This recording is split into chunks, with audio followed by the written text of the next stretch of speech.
Okay,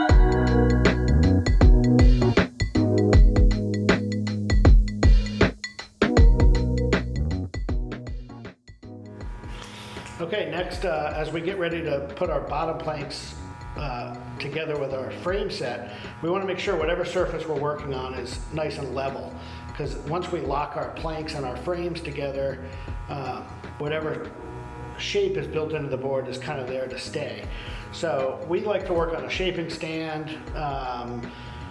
You can work on, you can kind of hold this frame in a lot of different ways, but I do think the easiest way is to work on a shaping stand like this. So we're just using a level, place it on here and make sure that both the front and the back are level, that there's no twist or racking in your stand. So that looks good.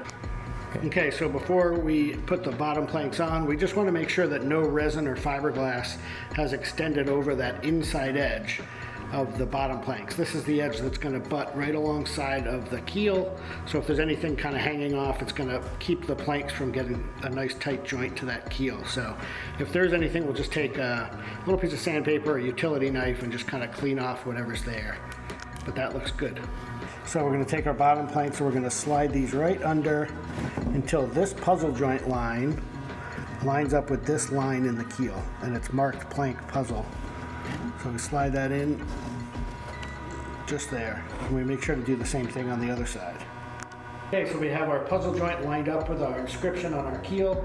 For now, I'm just going to kind of push it up against the keel and just put one clamp on, just to kind of hold the planks in place. So I'm going to do this on each side. Okay, now we're going to take our strong backs and we're basically going to slide them underneath the board through the holes in the keel that are lined up with each frame. And we are going to cut these as we go. So I always start in the middle of the board where it's its widest, because as you start creating shorter pieces, you can use those towards the end of the board. So I'm just going to take my first one, go right through the hole in the keel, just have it hanging off about an inch on that side, and then I'm going to cut it off about an inch on this side.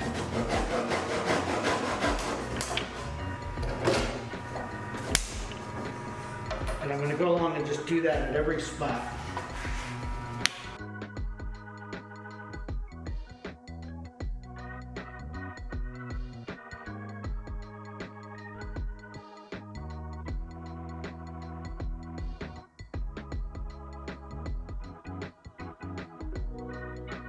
Okay, so now we can see inside the board. This is nice because we're looking at all the joints inside the board the way we're building this.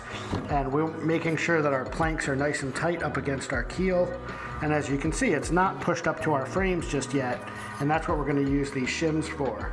So we're going to start taking some of our wooden shims and pushing them underneath the board between the strong back and the planks and pushing them up into position. So wherever they're not up against the frame, I'm just going to take a shim below and slide it in until it's touching the frame.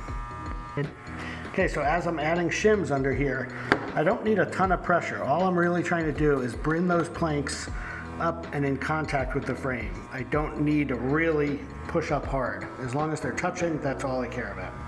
One thing to remember here is as you're going, the planks might not touch the front side of the frames back here in the tail, because the planks are going kind of downhill with the thickness of the board and the frames are cut square. So you might notice that it's tight along the back of a frame in the tail or the front of a frame in the nose, but it might look like there's a little gap on the other side, and that's okay. As long as it's touching on the outside of the frames, that's what's important. Back here in the tail on our mini Simmons, the curve is pretty easy. So we're gonna go ahead and use our template to define our line back here in the last section. So we've got a template here that says frame 10 to 11. And this template fits in between frame 10 and 11. So you have to pull your rail band out just a little bit, kind of finagle that in there. It'll fit under our deck support here, and it just gets lined up against the keel and up against the frames, and that's defining the shape of the rail band. So then we're just going to take a template and just trace right along there. And then we'll pop it out and do the same thing on the other side. And that's going to show us where this piece of wood gets glued down.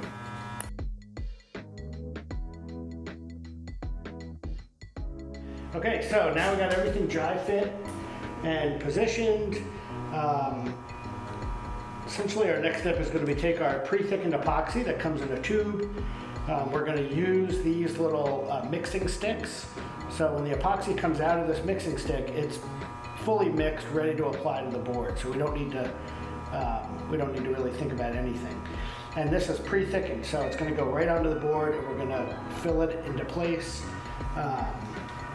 Basically going to work along anywhere these bottom planks are in contact with the keel or the frame. We're going to add epoxy.